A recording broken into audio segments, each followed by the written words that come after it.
My name is David Keller.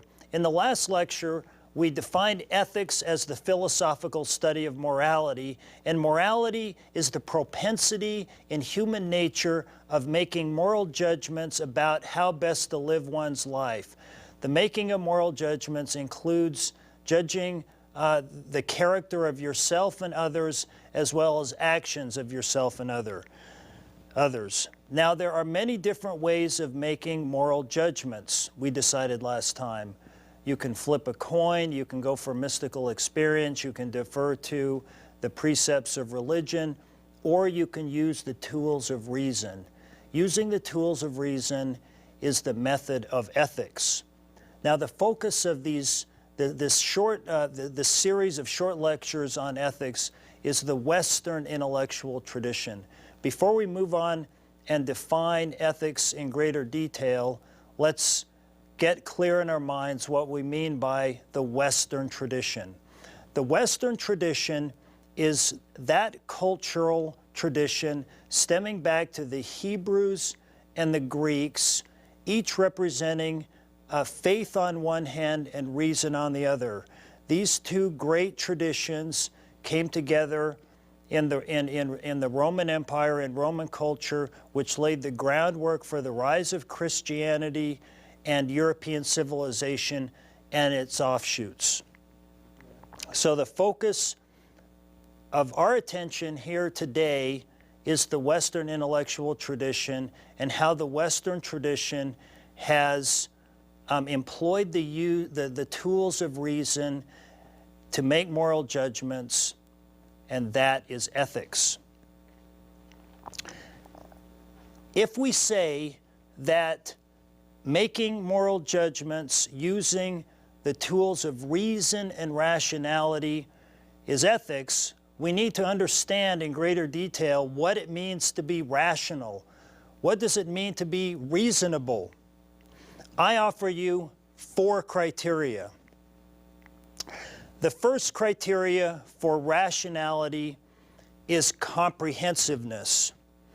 For a theory to meet the criterion of rationality, it should include all of the relevant information, or at least not exclude anything obvious.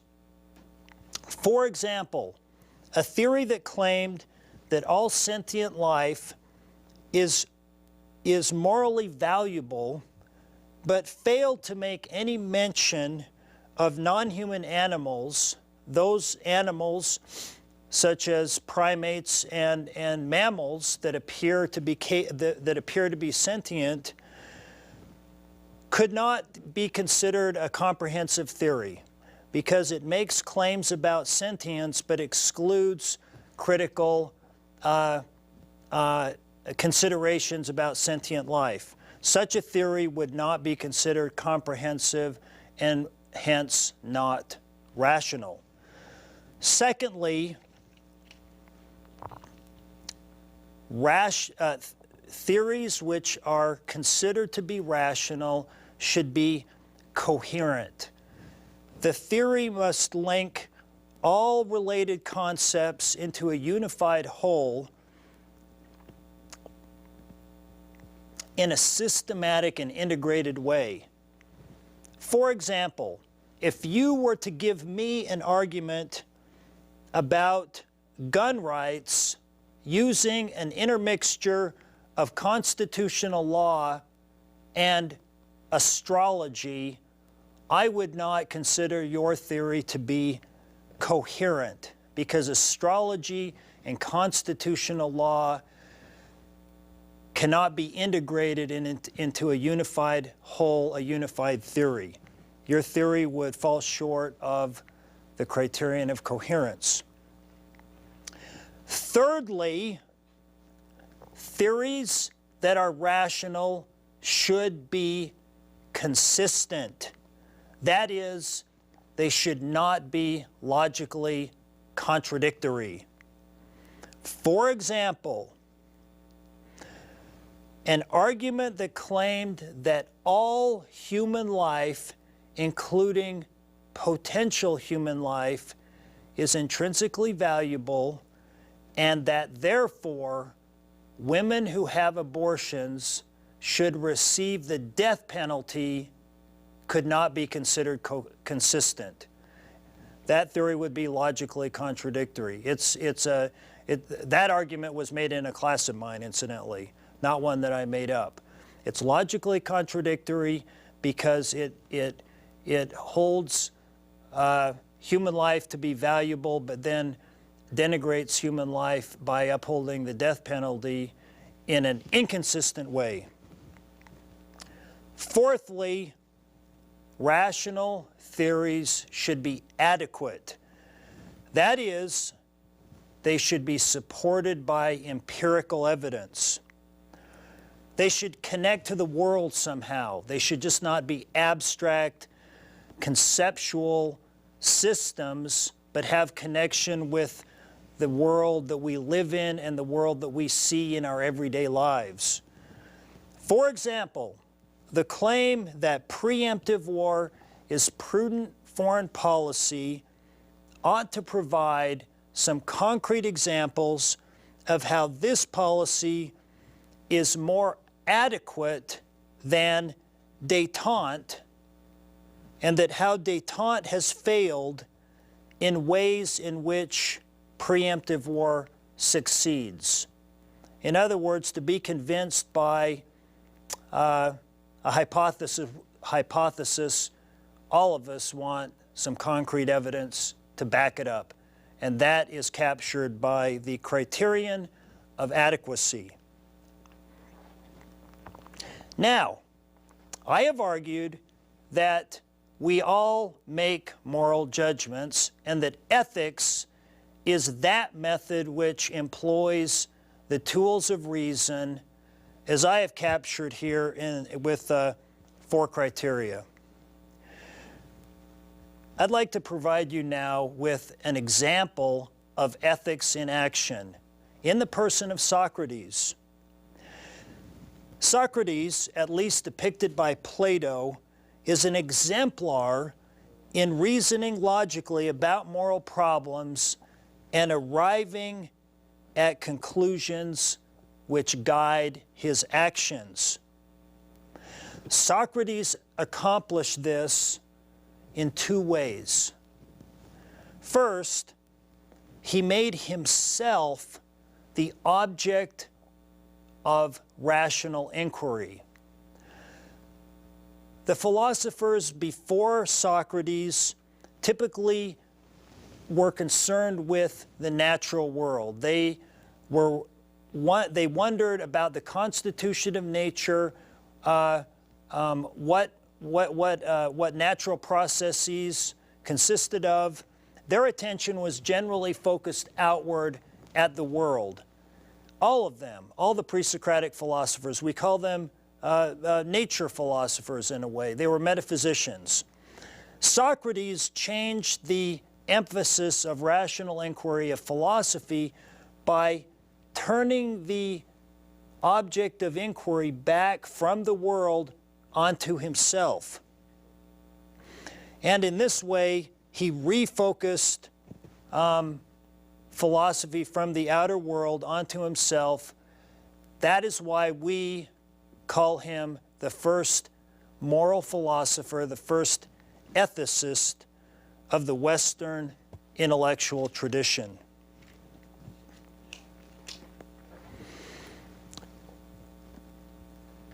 After recounting the trial of Socrates and Socrates' prosaic defense of himself in a dialogue called the Apology,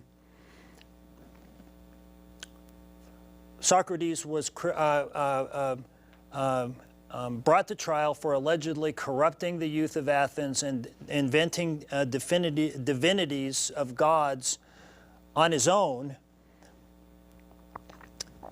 After he was found guilty on those charges and sent to prison to await his death sentence, Plato pictures Socrates wondering whether he should escape, whether he should take the advice of his good friend Crito and flee Athens. In this dialogue, the Crito, Plato gives us an excellent example of ethics in action, of how one can make moral judgments using the tools of reason which meet the 4 criteria that I have just outlined. In the Crito,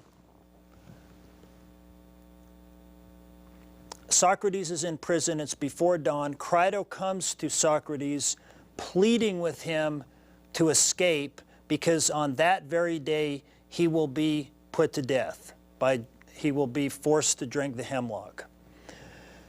Crito gives, in an emotional outpouring, many different reasons why Socrates should escape. Socrates will be harming himself by playing into the hands of his enemies, making his enemies victorious. Socrates will be deserting his own sons and hence be a poor father.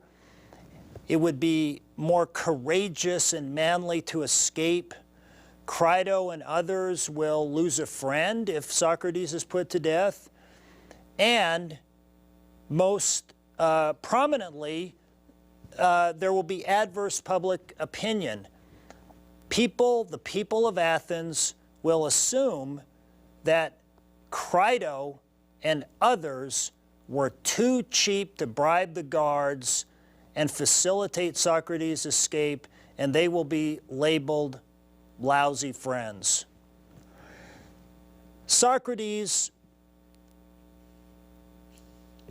in response to Crito, says, "You're my good friend, Crito. I appreciate your concern, but in questions of ethics, in questions of moral judgment, one ought to reason through the situation carefully and not act on gut emotion or gut instinct."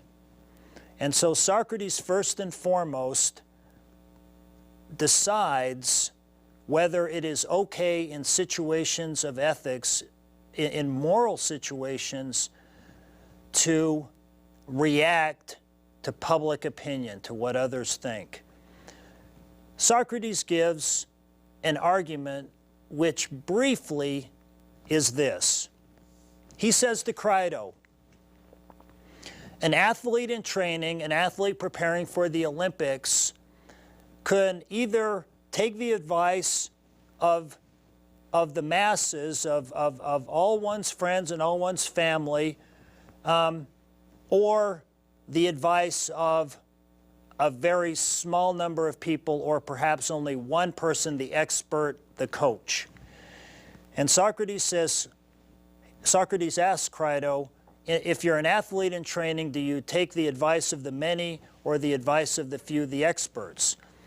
The conclusion is that it's better to take the advice of the expert, the coach, because taking the advice of the many, the friends and the family and everyone else that is very supportive of you getting to the Olympics, might result in damaging your body.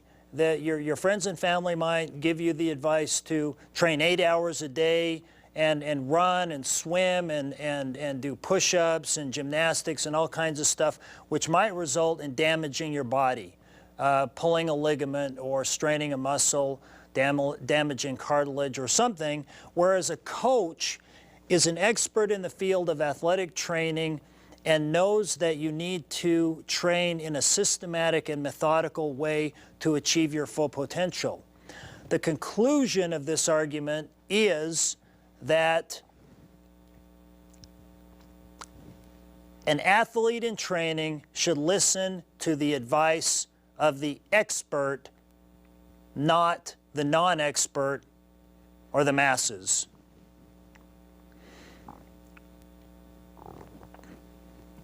The question then becomes, well, I forgot one critical thing. Socrates draws an analogy between the body and the soul. And Socrates says, questions of ethics are just like an athlete in training, except for what is in question is the health of the soul, not the health of the body. And just as we, as athletes in training, want to listen to the experts and not the masses in questions of ethics which affect the health of our soul, we also need to listen to the experts, not the masses. And the question of escape from prison, repudiating the verdict of the jury, is a moral question. It's a moral issue. The outcome of making the right or wrong decision could be damaging the soul or helping the soul. So the question becomes, since Socrates should not listen to the advice of the masses, and he therefore rejects Crito's notion that adverse public opinion in this situation has any relevance at all, the question becomes, who is the expert in ethics? Who should Socrates go to decide whether he should escape from prison or stay in prison, face his death sentence, and die? Socrates initially got himself into trouble by engaging in conversation in the public marketplace with some of the most powerful and prominent people of Athens on questions of ethics, piety, courage, beauty, truth, and so on. And he concluded that many of the people who claimed to have knowledge of these things really didn't. And that in questions of ethics, there was no one in Athens that really was more wise than he was, because he at least was wise in his own ignorance. Therefore, Socrates is the expert in ethics, if there is one. So, there's no one that he can go to and ask what the right thing to do in the situation is. He has to figure it out for himself.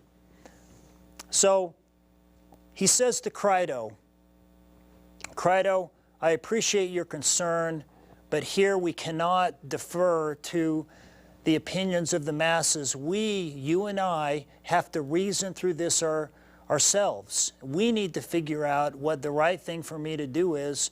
I cannot just react unthinkingly to the opinion of the masses. I've got to figure out what to do myself. He then turns to Crito and says, Crito, you and I have been engaged in conversations for many years. And in all these conversations, we've arrived at two conclusions. They are, one ought to never do harm, and one ought to abide by one's agreements, provided they are just. And Socrates looks to Crito and says, given the fact that these have been our two paramount conclusions over innumerable conversations over many years, it's obvious what I should do. And Crito says, I'm upset, Socrates. It's not clear on my mind. I'm not sure what you're getting at. So Socrates, to make it more clear to Crito, gives us what is known by philosophers as the speech of the Laws of Athens, where he fleshes out the nuances of these two premises.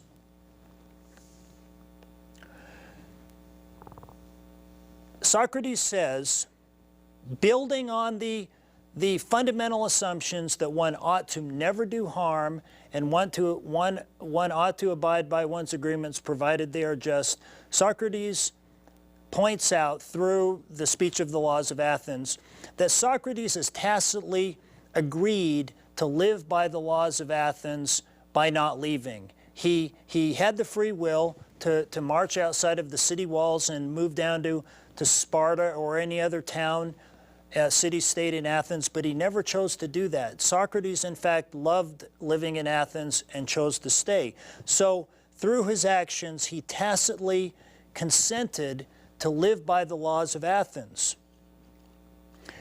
Socrates says that in fact he owes his very existence to the laws, because it was under the laws, under the social framework that the laws provided, that his parents married, he was educated, and he became a philosopher. And so he owes a lot of his being, his existence, to the laws of Athens by providing the social structure within which he grew up. Given this, Socrates is within the scope of the laws of the law's authority, and by repudiating the verdict, by ignoring the law, he has the capacity to injure or damage the law by undermining its very authority. What's important to notice here is that Plato is not implying that it is the particular verdict that is in question here, the verdict being corrupting the youth and inventing divinities of one's own. Rather, it is the authority of the laws themselves that is in question. If Socrates, by example, ignores the verdict, flees Athens, he undermines the authority of the law, and possibly damages the social structure within which the laws give order, stability to the civil society of Athens. The laws, for Plato, provide the very social structure through which citizens live as moral agents and so on.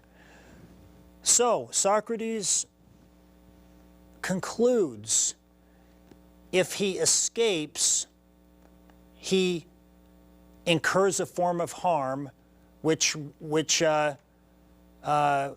repudiates the first fundamental premise, and he has agreed to live by the laws of Athens through his actions, and by leaving he would repudiate or deny the validity of the second premise: one ought to abide by one's agreements provided they are just. Socrates concludes that he ought not escape, because if he does so, he will go back on his agreement to live by the laws of Athens, and he will harm the social structure of Athens, which concretely might harm his family and his friends. And therefore, it is unethical for him to leave Athens, flee his death sentence, as ludicrous as it may be, because he will be incurring harm and going against his agreements. So, at the end of the Crito, Socrates concludes, if I escape, my body will benefit, but my soul will be harmed. I will have done something unethical. I will have repudiated fundamental moral principles based on reason, and my soul, my moral integrity, my very being, my humanness will suffer. If I stay and face my death sentence, my body will be harmed, I will die, but my soul will remain intact with full integrity, and I will have done the right thing, I will have done the ethical thing. And for Socrates, because the soul is more important to the body in terms of what it means to be human, it is much more important to benefit the soul than to benefit the body. The conclusion is obvious in Socrates' mind. as absurd as the verdict was, and as absurd as the court trial was, as recounted in the Apology, nonetheless, Socrates ought not escape. Now, I claimed that Socrates, as depicted by Plato in the Crito, represents ethics in action. That is, using the tools of reason and rationality as applied to moral problems. Let's go through quickly each one of my 4 criteria and see how this is so. Socrates demonstrates ethics in action because his reasoning is comprehensive. He carefully and methodically catalogs and itemizes the various kinds of harms that can be done by his alternative actions to his soul, to his body, to his friends, to his family, to the laws, to the social structure. His reasoning is impressively comprehensive and sweeping. He doesn't seem to leave any relevant information out given the situation at hand. Secondly, his reasoning is coherent. The parts of his argument are all connected by the theme of harm and upholding one's promises. So the parts of the argument hang together. They cohere into a unified and integrated whole. Thirdly, his reasoning is consistent. In fact, consistency is the backbone of the argument in the Crito, and it's the thing that makes it so impressive. He has promised to live according to the laws of Athens. He will harm the body if he stays and faces his death sentence, but he will not harm his soul. And he addresses the necessity of accepting the verdict, dubious as it is, because it's the authority of the laws that are in question, not the verdict itself. So he sticks, his reasoning is consistent throughout, leading to a conclusion that we may not suspect, but nonetheless, he lives by his actions. He's consistent. Lastly, his reasoning is adequate. It addresses the concrete outcomes of alternative actions and varying degrees of harm to the polis, that is, the city-state, the social structure, to his friends, his family, and himself. And so he addresses every empirical, concrete factor that seems to be relevant to the situation at hand. Well, if you're like me, at first reading of the Crito, you react that Socrates was wrong, that he should escape given the ludicrous nature of the charges. But upon careful analysis and a careful reading of the Crito and a careful consideration of the line of argumentation, we see the brilliance of his reasoning. In this way, Socrates epitomizes the philosophical approach to the study of morality, that is ethics. Next time, in Lecture 3, we will turn to different kinds of ethical theories in the Western intellectual tradition and distinguish between what philosophers call normative ethics, that is, the actual ethical theories themselves, and metaethics, which are questions about those ethical theories. Thank you.